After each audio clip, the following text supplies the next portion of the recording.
So welcome back to this tactical intellectual channel. I've been laying low for a minute because I had things come up in my real life that took my focus away from creating content on this YouTube channel, but I'm back. And while I was away, I've been just listening to different discourses surrounding FBA, Foundational Black Americans, and I've been hearing a lot of argumentation that is meant to, I guess, diminish the validity of what a foundational Black American is. It's been heavy, and a lot of the discourse have been made by Africans, Pan-Africanist people, and some West Indians. And one thing they all say is, hey, take a DNA test. Take a DNA test. Genetics do not lie, FBA. So that weighed heavy on my mind, and I want to just give an assist to my people when they make their intellectual points, because we are intelligent people. That's another trope that they keep using, that we're just moronic people, low IQ, low education, but they be going to our HBCUs. Imagine that. But there's one thing that I really want to showcase and let my people be privy to, and that's this right here. As you see, it's a New Genetics and Society Critical Studies of Contemporary Biosciences, and it's called, the article is called or entitled Crossing Disciplinary Lines, Reconciling Social and Genomic Perspectives on the Histories and Legacies of the Transatlantic Trade in Enslaved Africans, and it's by Sarah Abel and Marcela Sandoval Velasco. And it's more information here that you can look at. And of course, it was published all the way on June 30th, 2016. So that's a decade, 10 years, because we're in 2026 right now. So a lot of people that are still talking about taking a DNA test, they've already been making bad faith argumentation towards us. I'm not going to go over the whole thing because I would like people to read the entire article for themselves and come up with their own conclusion. But this is a huge, very important article because, like I say, a lot of people try to attach themselves onto what we're doing here, and all these Trojan horse attempts, these nefarious actions that are meant to just flatten us out and diminish us, even though our ancestors have fought, died, and were maimed, injured, whatever. A lot of bad things happen to our people, and we just can't let that be all for naught. You know what I mean? So let's go and delve into some important aspects of this and put things into the proper context and set the record straight, because setting the record straight, that's what this channel is all about here. So let's go ahead and talk about it. Let's be honest with it. And let's start on page 162. And it says on the subheading, Promises and Problems in the African Ancestry Experience. So I'm going to skim, not going to read the whole entire thing, but let's put things in context right here. Let's build a case. It says, for many Americans, the PBS documentary African American Lives from 2006 afforded a first point of contact with the concept and practice of genetic ancestry testing.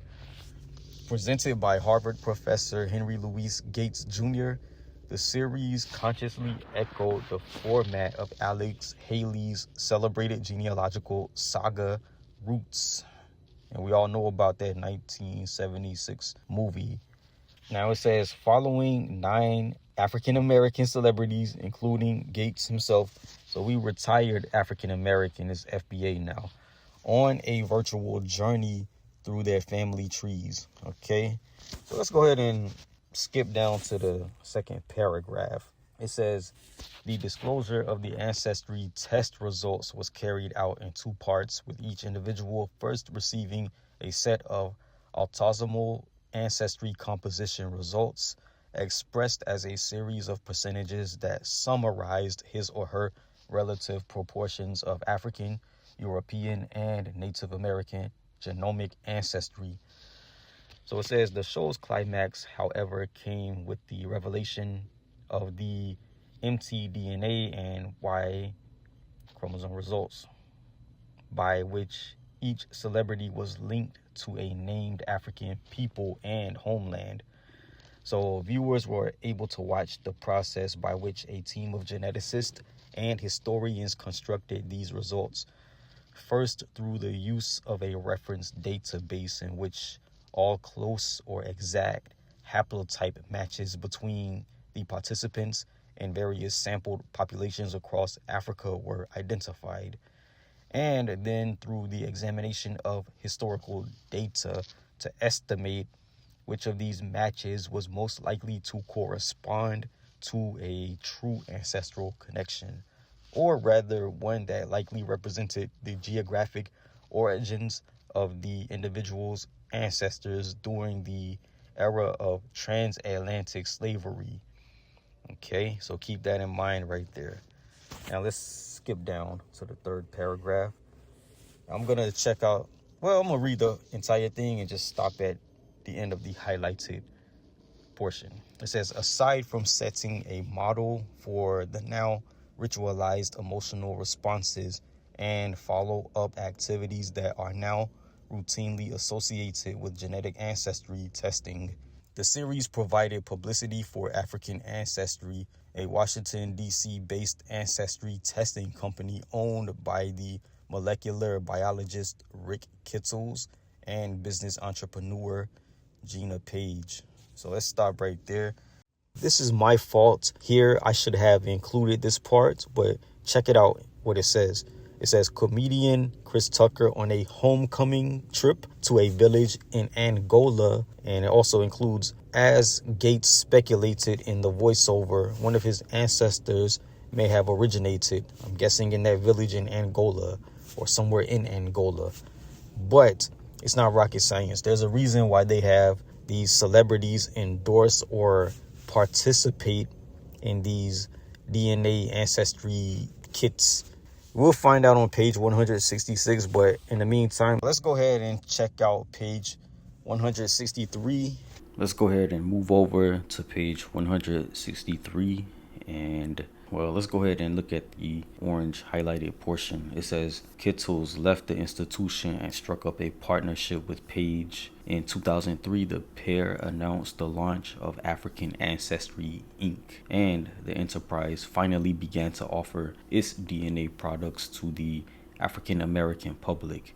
Since the company's establishment, African Ancestry has spearheaded an emotive advertising campaign that emphasizes the feelings of empowerment and joy felt by many clients at being able to claim a genetic connection with a specific African group and country for the first time.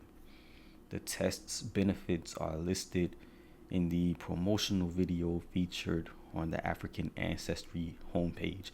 And this is what they say right here. You'll find out what country and possibly even what ethnic group you're a descendant of. Define a sense of identity for you and your kids. Solidify a true connection to the motherland. Acquire a new sense of pride. Leave behind a legacy. Know who you are. All right, so that's meant to pull on the heartstrings. And keep in mind, it said that they spearheaded an emotive advertising campaign. Okay, so the idea that African Ancestry can provide customers with a true and authentic link to Africa is heightened by the formal and ceremonious way in which the results are presented. Okay, now it says there's a certificate of ancestry that's accompanied with the results. So the letter typically includes a readout of the customer's mtDNA sequence for the HVR1 or a table listing the specific YCHR chromosome short tandem repeats STR used to determine their ancestral affiliation to one or more African groups. It also informs customers that the certificate of ancestry authenticates their paternal and maternal ancestry and invites them to display it with pride among other family documents. Okay.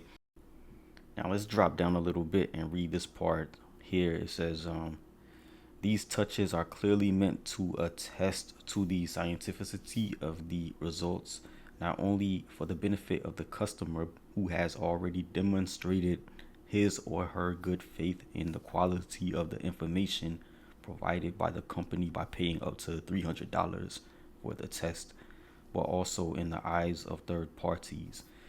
Some African ancestry test takers, for instance, claim to carry their certificate around with them daily as proof of their origins.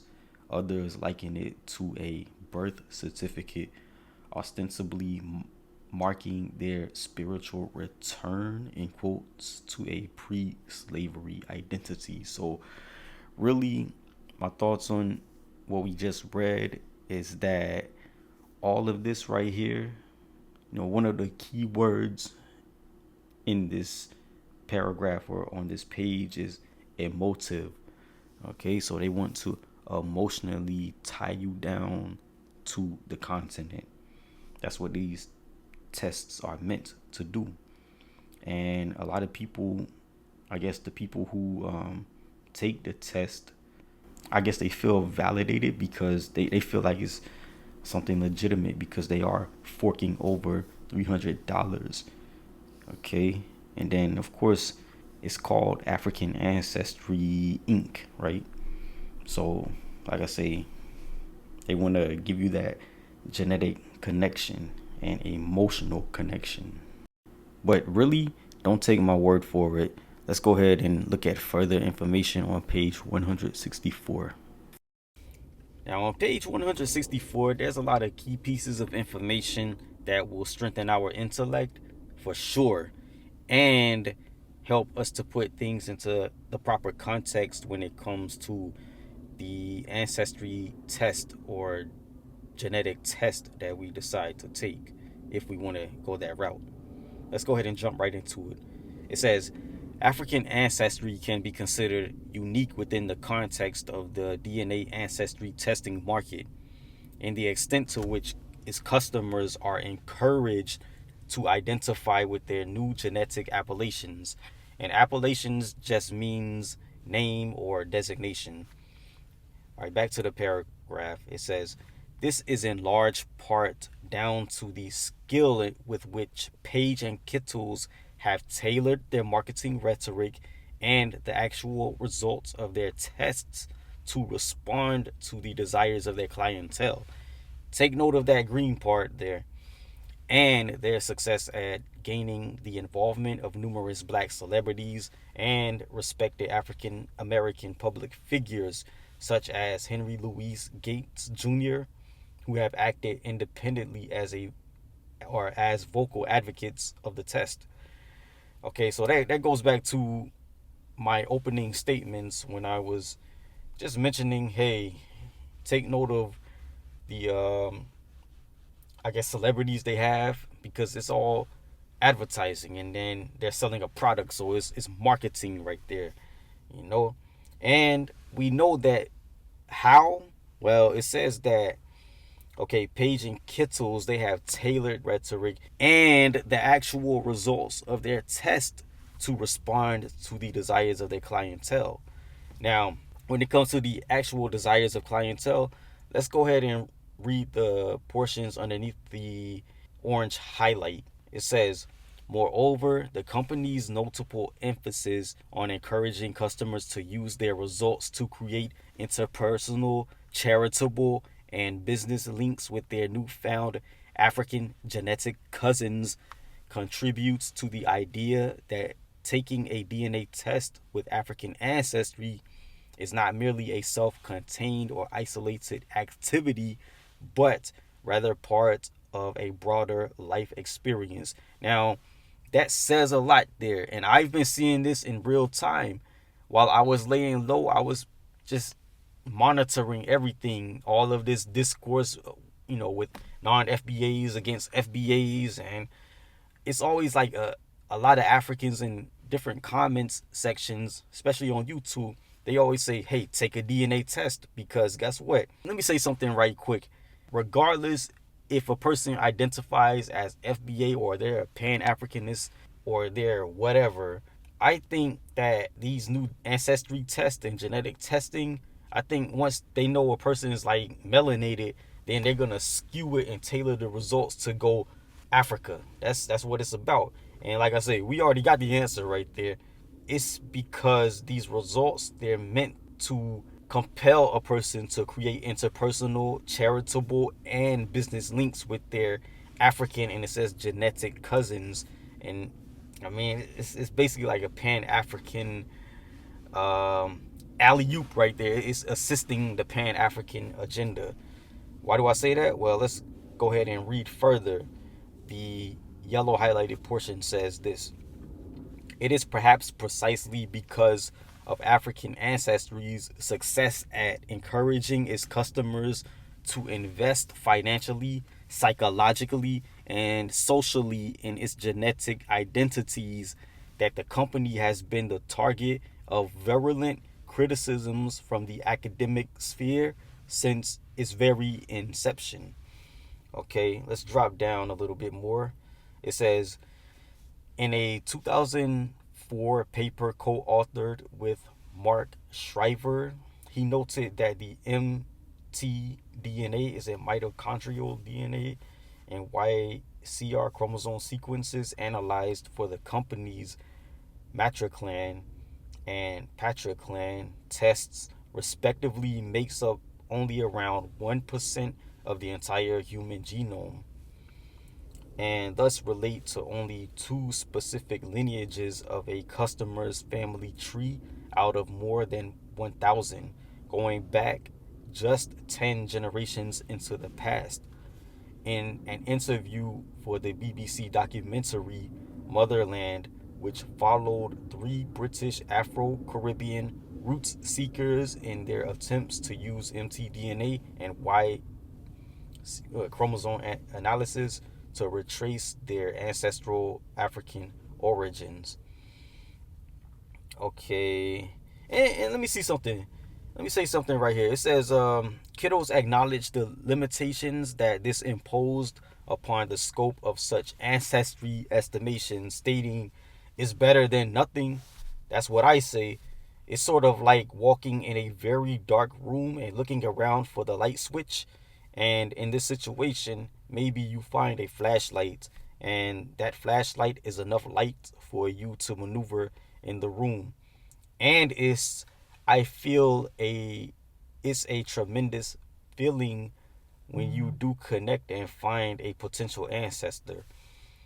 So nonetheless, kiddos' recognition of this fundamental constraint to African ancestry's test seems to be contradicted by the company's gesture of presenting certificates of ancestry to customers, an act that may be interpreted by customers as signaling that the test's results resume the entirety of their family origins rather than a mere fraction of them. Going into 165, it says, in the same paper, Shriver and Kittles also acknowledged limitations regarding the reliability with which certain customer haplotypes can be matched to specific ethnic groups or geographic regions, stating, the accuracy of lineage matching depends on the size and sampling of the database that is used to match mtDNA or Y chromosome lineages to particular populations or geographical regions.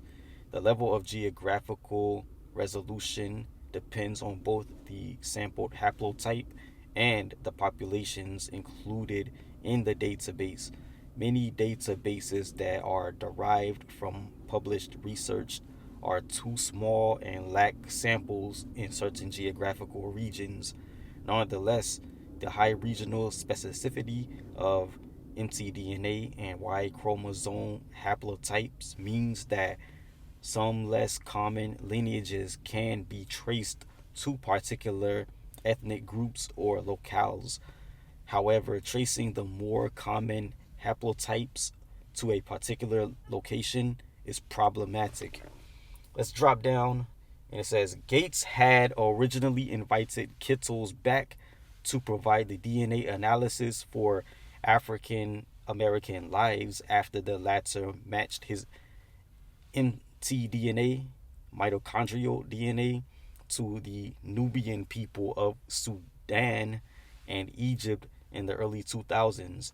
However, for the filming of the show, Gates' mtDNA was reanalyzed, and the results indicated, on the contrary, that the vast majority of haplotype matches were found in Western Europe between Paris and Dublin. Kittel subsequently conceded that the latter results was more likely to be correct, putting his own erroneous estimate down to the scarcity of European samples in the African ancestry database at the company's outset.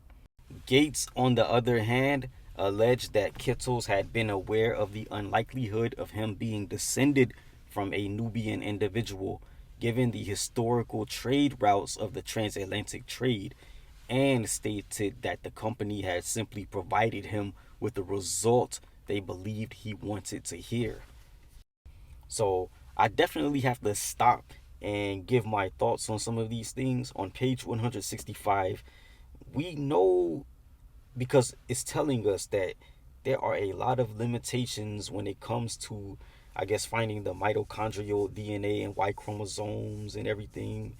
And they really cannot pinpoint lineage the way they claim. All those certificates of authenticity, hey, what is it based on the information, based on what we're reading right now? What would it be classified as, all things considered? All right, I'm gonna let you guys answer that. And then on the bottom portion of page 165, it tells us that Gates, he had to, I guess, get a second opinion, because first of all,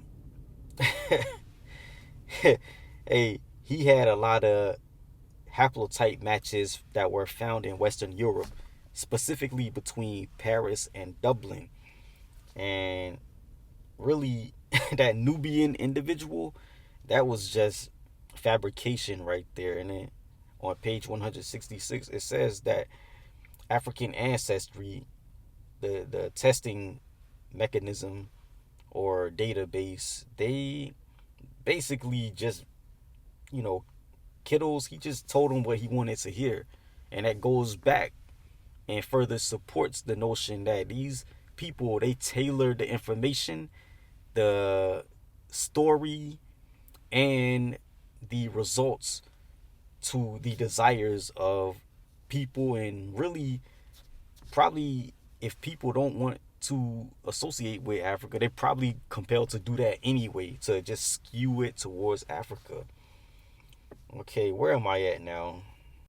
So now the full paragraph of 166, the highlighted portion says, historians Linda Haywood and John Thornton, both of whom had acted as academic consultants for the series African American Lives. In an interview conducted in April 2014, Thornton recalled that during their stint working for the show, the production team had made it clear that they were keen to establish tribal labels for each of the guests through the use of Kittle's DNA testing technologies.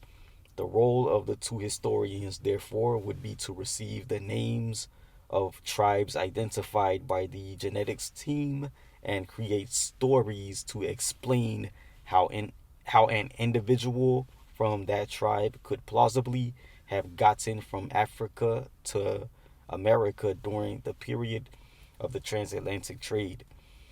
It was not until after the filming had concluded that Haywood and Thornton began to learn more about the methodological limitations inherent to the DNA testing process.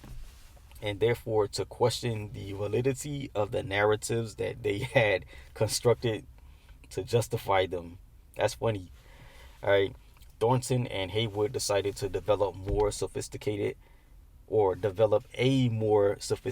methodology that would attempt to line up customers' genetic data with contextual genealogical information, thus providing more historically robust results.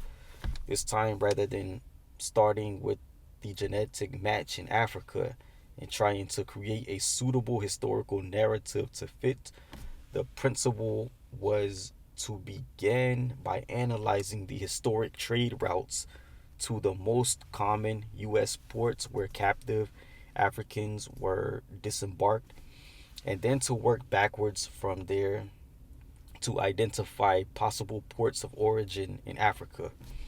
So here we go.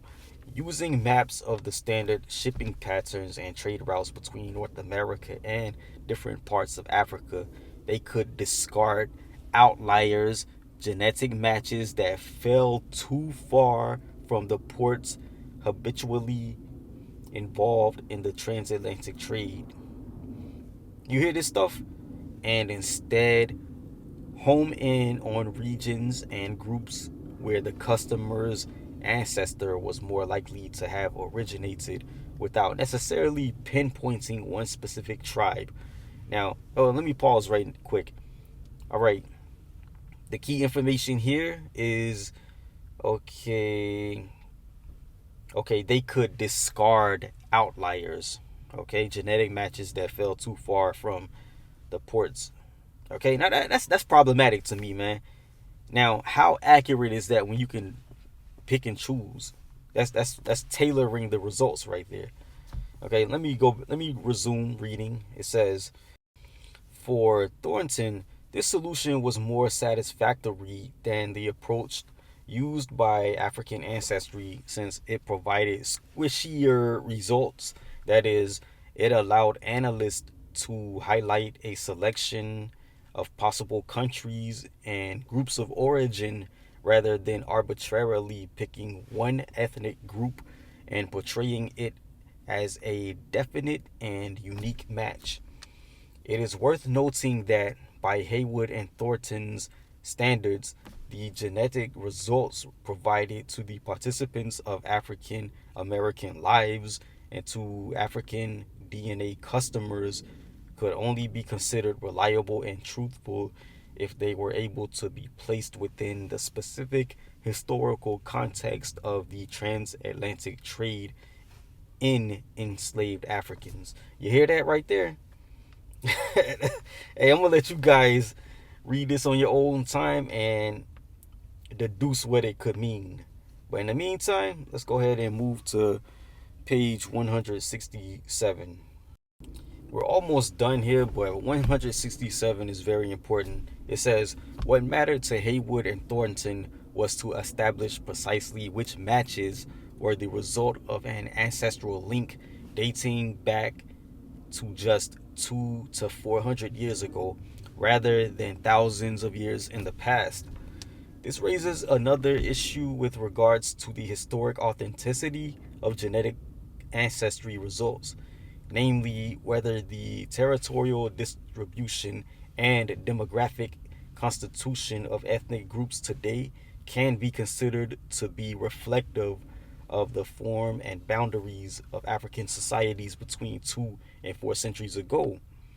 While Haywood and Thornton work from the premise that African populations have probably remained relatively stable over the past few centuries, a point that has nonetheless been hotly debated by some scholars, and with good reason.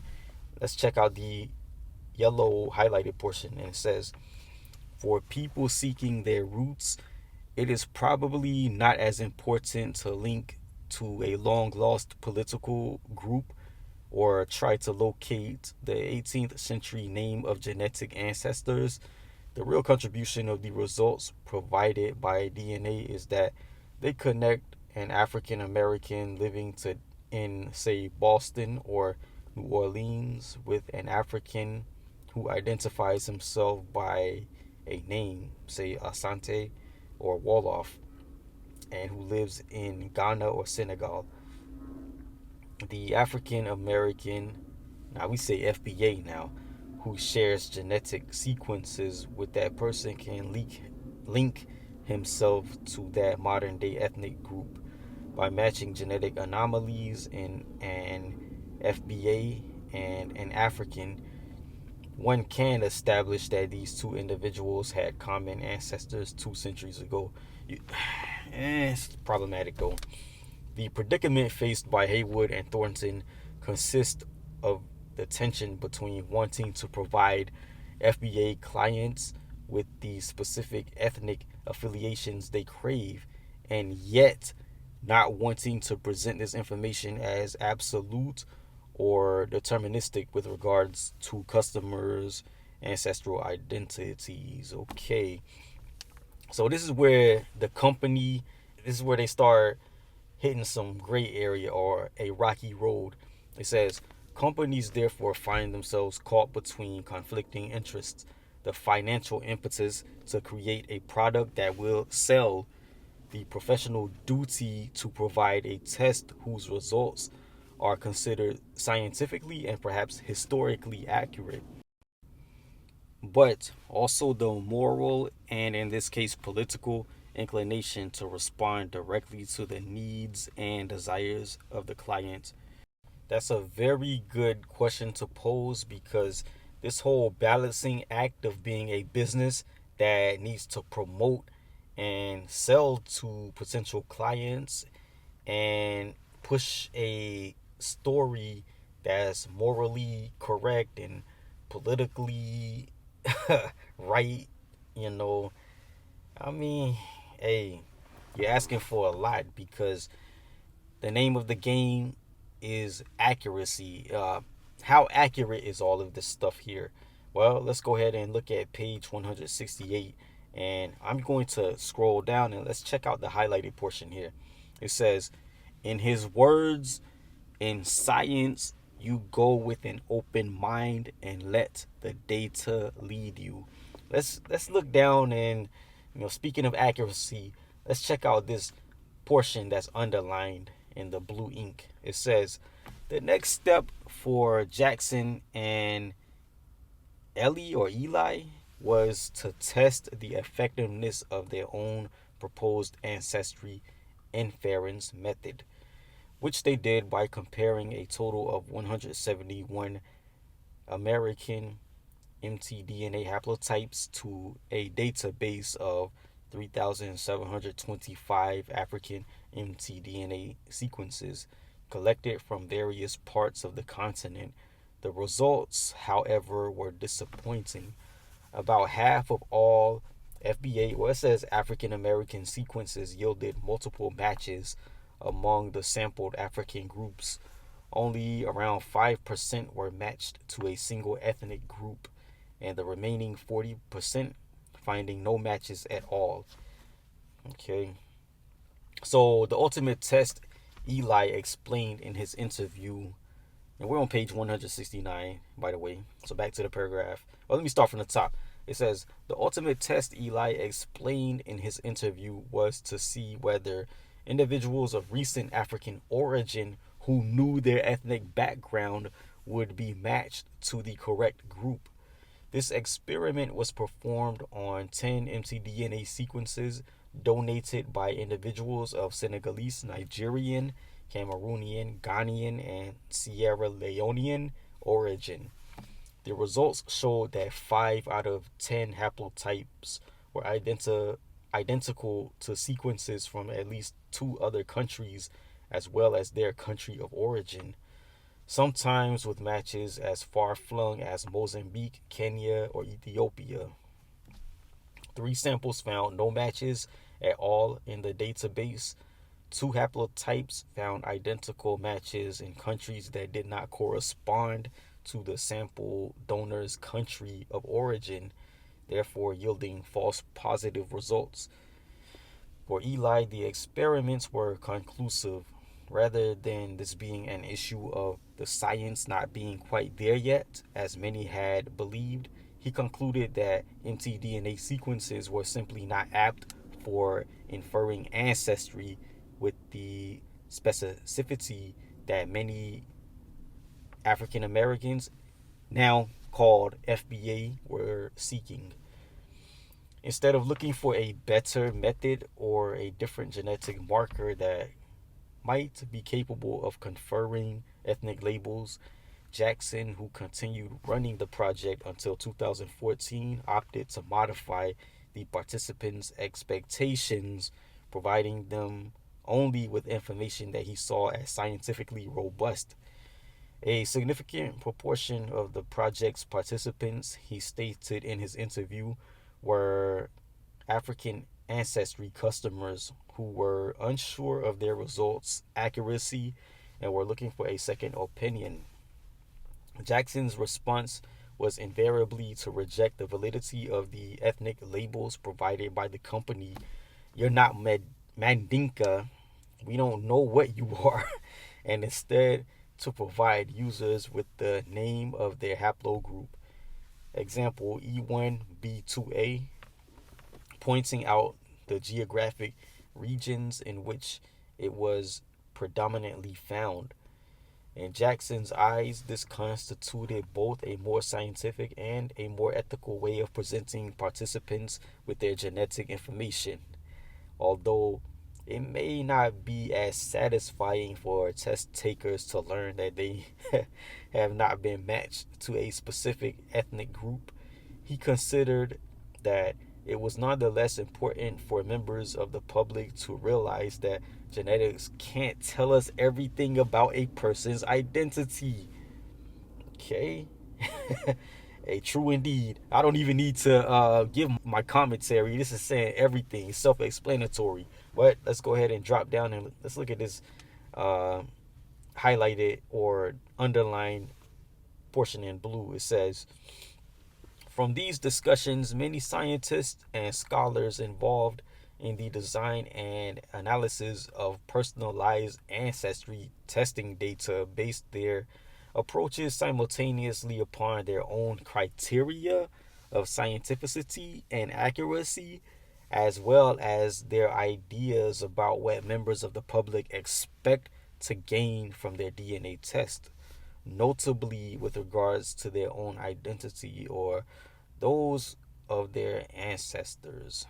Okay, so that's telling us a lot right there. Okay, it depends on the method, and also how eager the customer is or client is to identify as whatever, fill in the blank. All right, so that was pretty good here. Let's go ahead and move on to page 170 and close it out after that. Now, I misspoke. We're going to go from page 170 to 173 and then close it out. But on 170 right here, some background information. It's a guy named Hassan, and he's into ancestry DNA test results. So we're going to just jump right into it here. And it says, Hassan's interest in African and African American history began while he was in elementary school in the midst of the civil rights movement. After an initial foray into the 1880 U.S. Census, in which he managed to identify several of his direct ancestors, Hassan took 2 tests with African ancestry. In his words, the experience lived up to the expectations, but with a twist. The mtDNA test that I took was able to trace my maternal side back to Sierra Leone and give a probable sense of the ethnic group from which that side originated. Mine was the Temne and Fulani tribes, the first read on my paternal list. The Y-DNA test was inconclusive, and that was disappointing. It was suggested that my deep ancestry, paternal heritage might be Asian or Caucasian, even though all of my recent ancestry, father, grandfather, etc., were of African origin. Not totally understanding the difference between deep and recent ancestry, I pushed back fairly hard on this assumption and asked them to check again when you get additional and diverse samples of DNA. 9 months later, they advised that there was a match with the Hausa ethnic group from Nigeria. I was elated. I also learned a few years later that this result is most likely not accurate. Approximately 30% of all African Americans who are descended from those involved with the U.S. slave trade have a European Y paternal deep ancestor, most often via the practice of what he says raping African female slaves. Okay, let's drop down to 171. It says many first time test takers set out with high and often unrealistic expectations regarding the level of accuracy and precision involved in DNA ancestry analysis, usually based on promises laid out in companies' marketing material. Let's go ahead and check out the conclusion on page 172.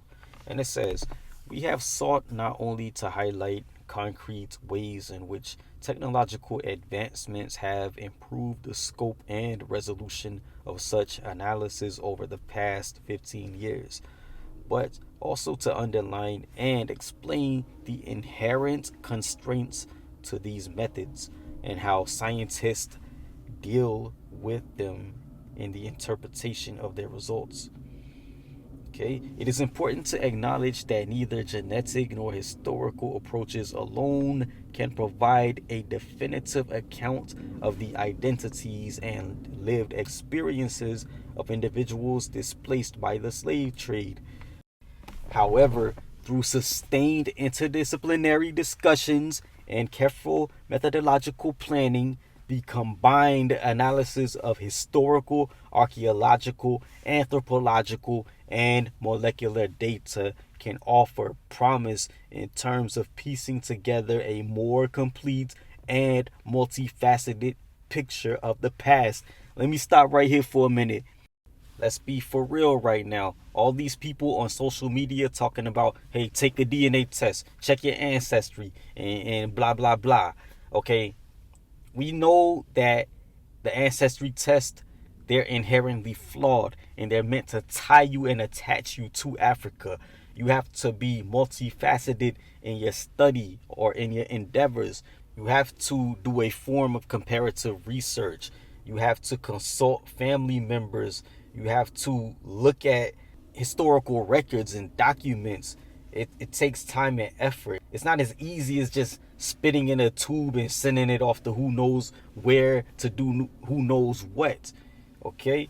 Like I say, in the orange highlighted portion, it says that you have to piece together and everything is multifaceted. You have to combine things. You have to do what? Interdisciplinary discussions, methodological planning.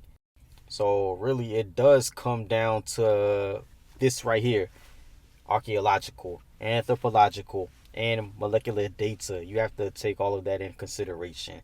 You have to be a true researcher, not just a customer. So let's go ahead and round it out and finish it up. And it says, in the second section, we complemented our initial discussion with an examination of how genetic ancestry testing technologies have been adapted and presented to African American, my fault, FBA roots seekers, most famously by the company African Ancestry, an offshoot of the New York African Burial Ground Project, but also by two other rival initiatives spearheading alternative commercial and not for profit models. So, by exploring the testimonies of scholars and scientists linked to the company African DNA and the African American DNA Roots Project, we sought to illustrate the often conflicting moral, scientific, and commercial stakes that play into the ways in which ancestry test providers choose to either mitigate or clarify the inherent issues of statistical robustness and historical accuracy present in their products. Such considerations are often predicated upon test creators' beliefs, okay, take note of that, and or ideological agendas regarding the potential of such products to help reinforce the individual identity claims of Black Americans and to strengthen transatlantic links between African and FBA communities. Yet, drawing upon the example of one genetic genealogist, we argue that the predominant focus upon providing simple and unambiguous ethnic affiliations may risk misleading customers about the reliability of their results, while also failing to cater to their potentially varied interests. All right, so that's enough about that.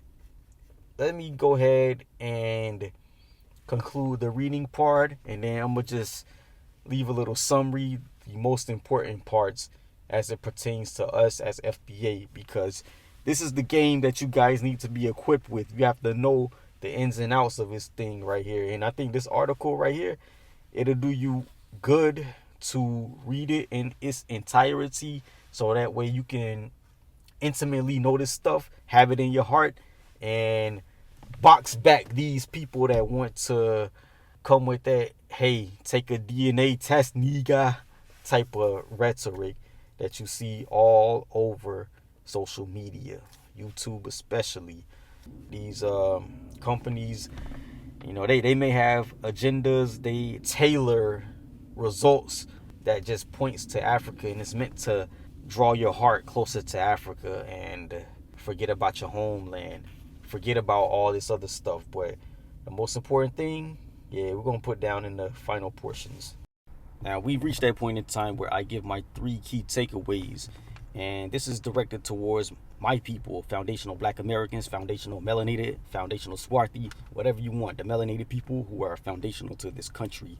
On page 163, there's a word here that you have to remember and burn into your psyche here, and that's emotive. And this is specifically talking about African Ancestry, the company, but it really applies to all of the mainstream ancestry testing companies here.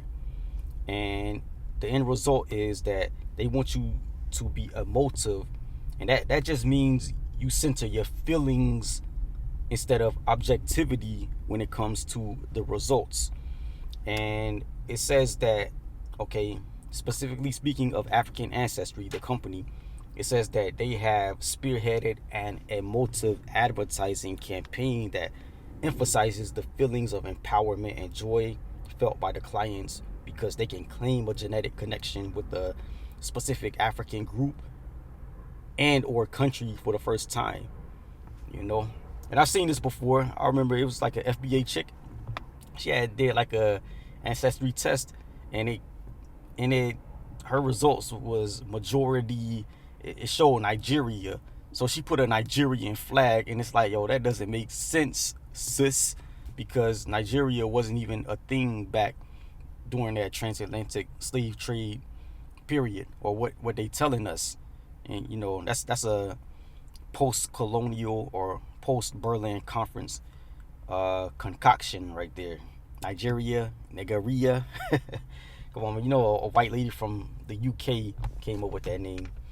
Okay, so let's go ahead and check out page 164 to further drive the point home. Okay, so right underneath here, the highlighted portion, I'm gonna read the part that's not in highlight. It says, moreover, the company's notable emphasis on encouraging customers to use their results to create interpersonal, charitable, and business links with their newfound African genetic cousins contributes to the idea that taking a DNA test with African ancestry, or just getting African results in general from any ancestry testing company, is not merely a self-contained or isolated activity, but rather part of a broader life experience. So what they want you to do, that emotive advertising campaign, it goes to the next step, and that's like after you get your trumped up or skewed African genetic results, they want you to create what? interpersonal, charitable, and business links with your so-called genetic cousins who are continental Africans. Basically, they want you to build up, you know, stop thinking about the U.S. and the Americas or the United States and psychologically tie yourself to Africa. Okay, so let's move on from the emotional tie aspect of it, and let's go towards the limitations of ancestry tests. This is on page 165 here. I'm not going to read the quotations, but I'm going to read this. It says, in the same paper, Shriver and Kittles also acknowledged limitations regarding the reliability with which certain customer haplotypes can be matched to specific ethnic groups or geographic regions. So let's drop down right here. Now, this is about Gates here. Now, African Ancestry, they had told Gates that his, I guess, mtDNA and haplotypes went to some Nubian, but look at it. It says that Gates had originally invited Kittles to provide DNA analysis on that show, African American Lives, and they told him that he was he was linked to the Nubian people of Sudan and Egypt, but it says that for the filming of the show, Gates, his mtDNA was reanalyzed, and the results indicated on the contrary that the vast majority of haplotype matches were found in Western Europe between Paris and Dublin. Now, I'm definitely gonna do something on this because it supports that melanated or swarthy European aspect of it, not just white folks. But there's one thing that you have to know, and it says that sometimes they have inconclusive DNA or haplotype sample results, and they throw those out and focus more on what they want, and that's called tailoring the results. You know, they're biased when it comes to that, on top of being incorrect about it. So let's go back to the paragraph here, and it says that, okay, Kittles, he had subsequently conceded that the latter results was more likely to be correct, and that's having a lot of matches found in Western Europe, you know, between Paris and Dublin. So it says that he put his own erroneous estimate down to the scarcity of European samples in the African Ancestry database, and or at the company's outset. So Gates, he had alleged that Kittles had been aware of the unlikelihood of him being descended from a Nubian individual. The reason being was probably Gates had knowledge of the historical trade routes of the transatlantic slave trade. So let's go ahead and move on to the next part, or the next takeaway, and that's the mythical nature of these ancestry tests.